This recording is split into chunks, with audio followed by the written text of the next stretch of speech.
Good late morning to you all. Sunday morning. Kind of a cold one, not too bad. You can see it's still muddy here. Tommy and I decided to go to Jewett City Flea Market today. It's the first time in quite a few weeks. I had a few dollars on me, so I figured, let's look around. Would you believe Tommy didn't buy one thing? But I bought one item for $10. I had I had $10. So, let me show you what it is. It's just another thing to fill up my shop, but let's take a look at it. Go into the shop here. Nice day now. I mean, it's sunny. But when we was up in Jewett City, it was more clouds than there was sun, and it was pretty cold. I thought today was supposed to be a fairly mild day, but it wasn't. But we survived it. So, let's go into the shop here.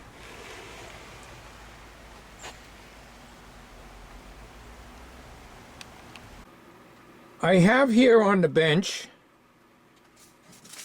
a SONY TC-252D. TC-252D reel-to-reel stereo tape recorder.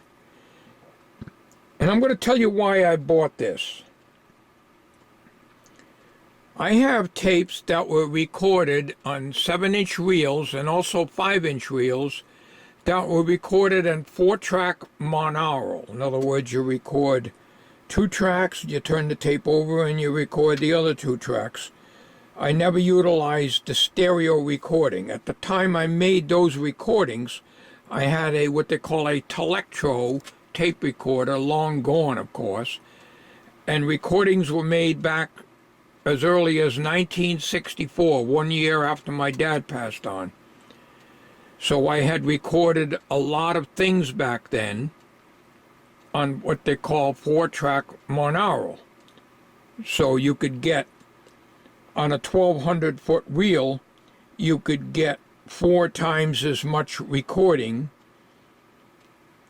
by recording track 1, and I believe 3 and 4, then 2 and 3 or something like that. I can't remember how it went now, but if you remember back here, this is a SONY, and offhand I don't remember, I showed this on video. This here takes 7-inch reels, but it is a full track. So it's impossible to play those tapes back on this, and that's why I bought it. I bought this at Jewett City Flea Market several years back for $5, and it works good. It doesn't need any belts, except it is full track. It's not even half track, it's full track. So maybe it's half track, I don't recall. But anyways, it's impossible to play a stereo tape on it because one side would be going backwards, and those 4-track recordings you can't play on that. However, this one here is a deck. It's stereo, line in, auxiliary in. I should say line out and auxiliary in.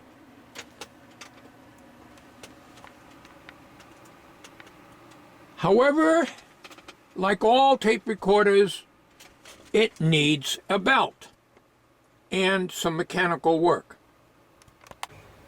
Now, the last thing in the world I need is another reel-to-reel recorder, and I don't care about the recording function, but I do need something to be able to play those tapes. I have quite a few tapes that I cannot play on the other SONY. This is a SONY also, as I showed you.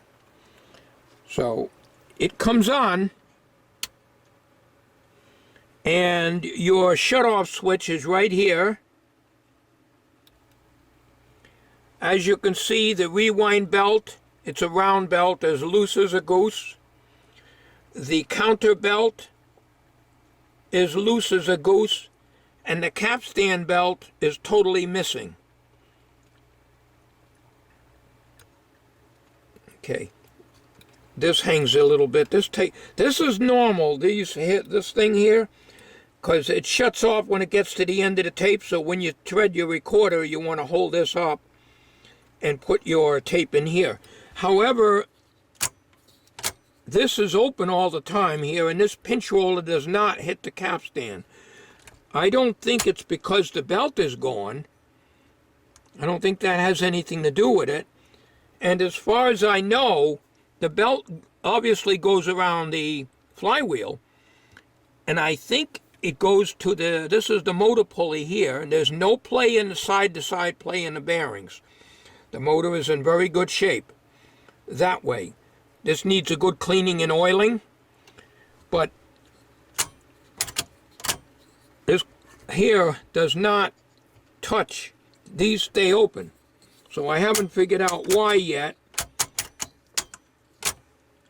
And I also can't figure out how you're supposed to thread the belt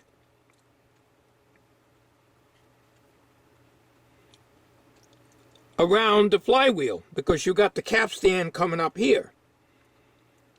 Obviously you can't do it from the bottom side, because the other end of the bearing is sitting in a bearing cup of some kind, I would imagine. I have not pulled this out of the case. So I don't know if belts are virtually impossible to get. And I took a chance on this. The guy wanted $10 for it. And naturally, I got it at Jewett City Flea Market outdoors, of course. And naturally, there's no power out there. So you can't try anything out that needs to be plugged in, because they don't have electricity out there. So for $10, I kind of took a chance. And there's a good chance that I may never get belts for this. Now, this is a round belt for the counter. This is loose as a goose, as I told you. You can see it. And the rewind belt. The rewind belt and the capstan belt are the most important. I'm not worried about the counter belt. But I don't know how it goes in here. And I'm going to get you a closer look at this, because any of you guys out there that do work on these things, or you may even have this model, maybe you will tell me how to do that. The only way I know, you have to remove all these screws and lift this up. Of course, take the pinch roller off, lift this up, and then get the belt on, and then put it down again. But I don't seem like that would be a good idea. You may lift it partially up, but these pressure pads stay open. And they got pressure pads on them, which is a good sign. But it don't close. In other words, when you put this into play, these pressure pads are supposed to close down against the head, and this pinch roller is supposed to go up against the capstan. But as you can see, I can spin the wheel and it's away from the capstan, which is right here. Naturally, this has got to be taken off and lubricated.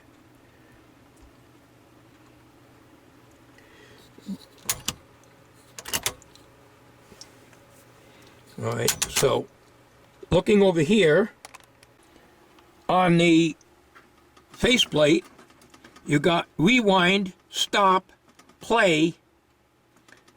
I'm not sure what that is. I guess that's stop, but I really don't know. I don't have the book on it. And fast forward. So that's probably a stop right there. These circles here usually indicate stop. So when you're straight up and down, you stop. Turn left, you're rewind. Turn right, you're in play. Turn right again, you're in stop. And then extreme right is fast forward. So we're in stop. This is rewind, and when I put this on,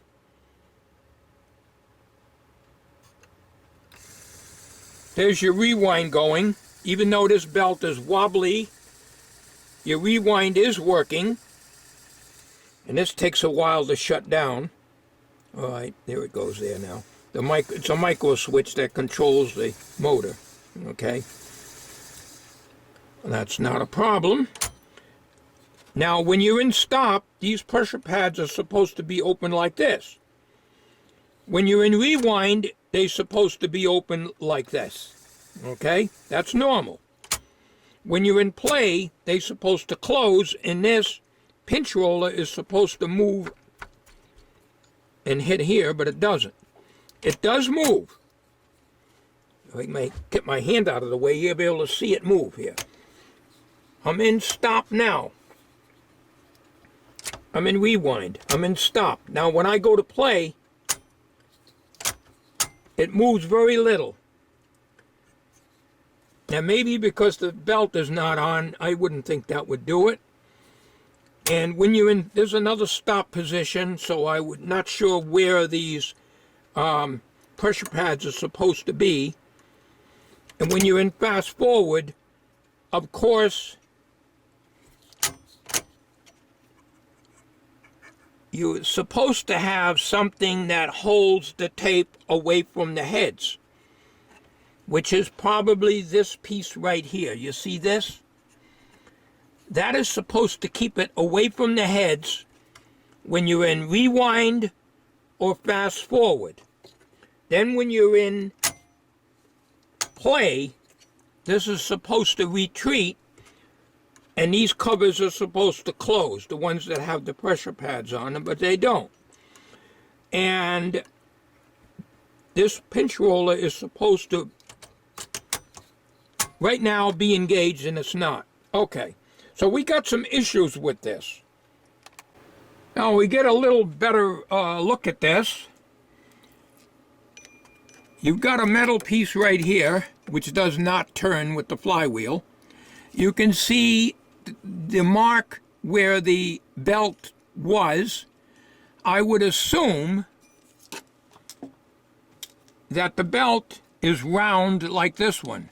This one looks to be about 1/8 inch in diameter right here.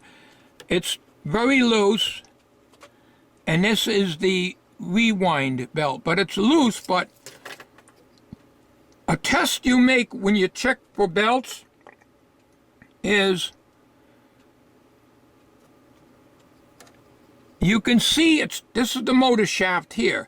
You can see that this belt, when you turn this wheel here, is turning the motor wheel pulley. This is directly off the motor, and it's turning these two, okay? So even though it's a little bit loose, it is usable. How good it would be on torque when you put the recorder into rewind, that I don't know.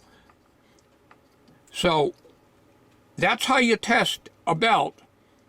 If you're not sure if it's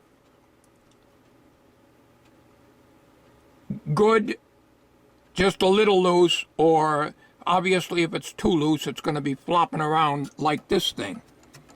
See, that's useless right there. This may still be good.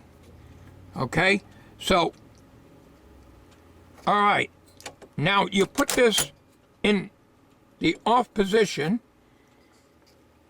and it's off, and you can see a mark on this belt here.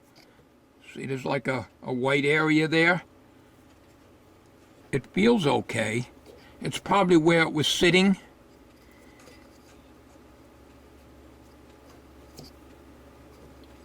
I'm turning the motor pulley, so in other words, the motor, it's normal for the motor to go in and out like that.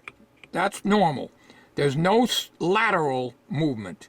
In other words, the bearings are good, but of course it needs lubrication. These pulleys have to be taken off. If this can, I don't know if this can come off, but this can come off and be lubricated and cleaned. And the same with this. But how you get the belt on, I don't know, and the belt is completely gone out of this machine. There's no sign of it. So I have a feeling maybe somebody did work on this, but there is no belt to be found. But I did not pull this out of the case yet.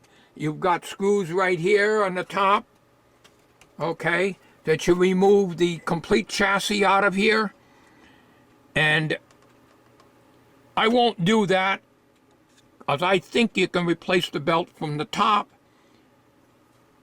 But if I want to lubricate and clean these controls, the chassis will have to come out. But that's not a big deal.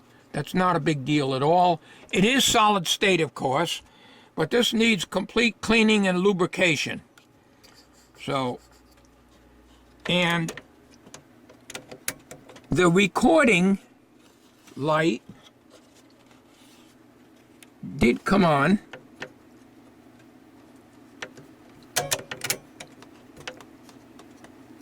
You record for your left and your right, okay? But I don't care about that. Okay, so we shut that off. The VU meter just lays in there. It's supposed to be, I guess, glued in there a little bit. I'm not too worried about that because, like I say, I'm not interested in recording. I'm interested in playing back the tapes. Now, I don't know where the belt would go. Get a light in here. I think it goes on the end of that pulley. The motor pulley, of course, is the one with the black round belt on it, the rewind belt. I think it goes on the very end, the smallest portion of the pulley. And it should line up with that black line that's on the flywheel. But how the heck do you get that belt in there?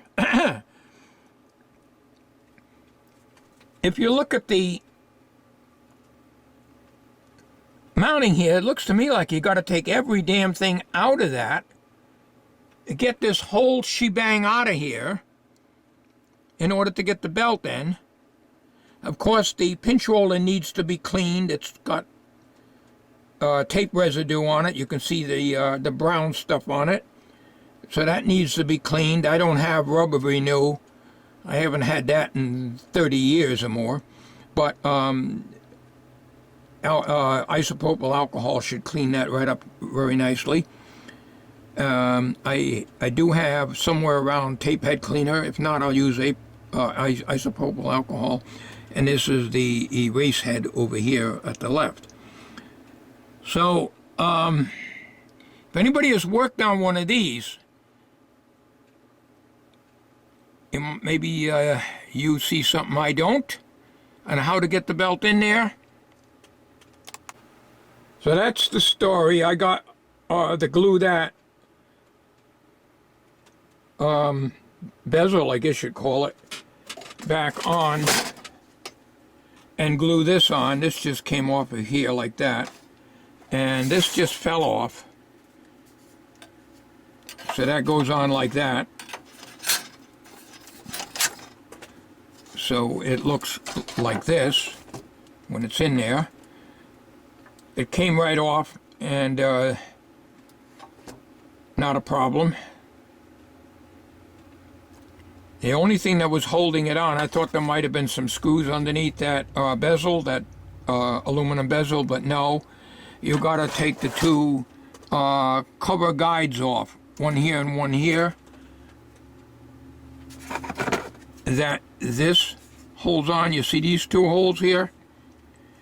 You have to turn them out, and they go in here, and that holds the bottom of the part of the cover off, and you got a Phillips screw in each end over here. These are the guide posts that go over here. They go in like this, one here and one here. So they just screw in, one here and one here. So we got to find out what's going on and what's holding this out. So I might have to remove this, but it looks to me like you got to take the whole damn thing apart just to get the belt in. But you know, I don't know of any other way to get the belt around the flywheel without lifting this plate out of the way. And I don't know if this flywheel has a C-clip in there or not. I cannot tell with my eyesight. If it is, it's going to be an SOB getting it out and an impossibility getting it back in. I'm hoping there is not a C-clip in there holding that in.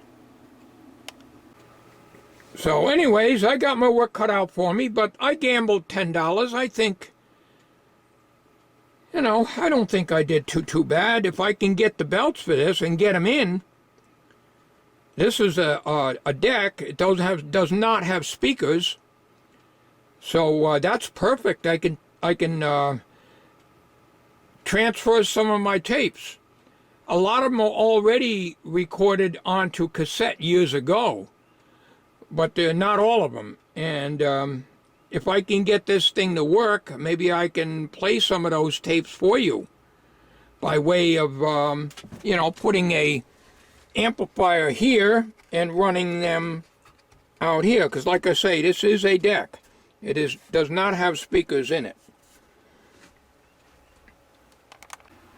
Okay, folks, that's it.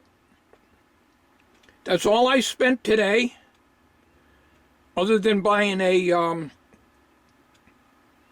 container of Stable from my gas. They're real tiny cans now, 10 ounces. They're like half the size of what I used to get years ago, and the price is double. Story of my life. But I do need the Stable because for our generator and stuff like that, I use a lot of Stable when I'm storing gas. And when I keep the gas all the time in the generator, I always put like twice as much Stable in it as what they call for. And when I run the generator, and I try to run it at least once a month, at least, and I always add fresh gas, and there's always Stable in that fresh gas. Never had a problem. So anyways, that's about all I did today. I had a good time up at Jewett City Flea Market, but it was very, very cold. The sun was behind the clouds more than it was out. Okay, folks, so if any of you guys out there have any ideas of how to put the capstan belt on it and where I could get them, I think it's virtually impossible to get them. I don't know what size they are. I guess I could put a string around it, somehow get a string around it and measure it that way, but it's going to be a very rough estimate. But if you know how what kind of belt it would take and where I could get the belt without paying an arm and a leg, I might have myself a good recorder here. I'm going to make more tests on the amplifier. What I'm going to do is I'm going to hook this up to my ICO 147 signal tracer, check on the output, and how you test the heads, whether the amplifiers are picking up or not. You just take a little piece of audio tape that's been recorded, even the reels. It came with a 7-inch reel of tape and a take-up.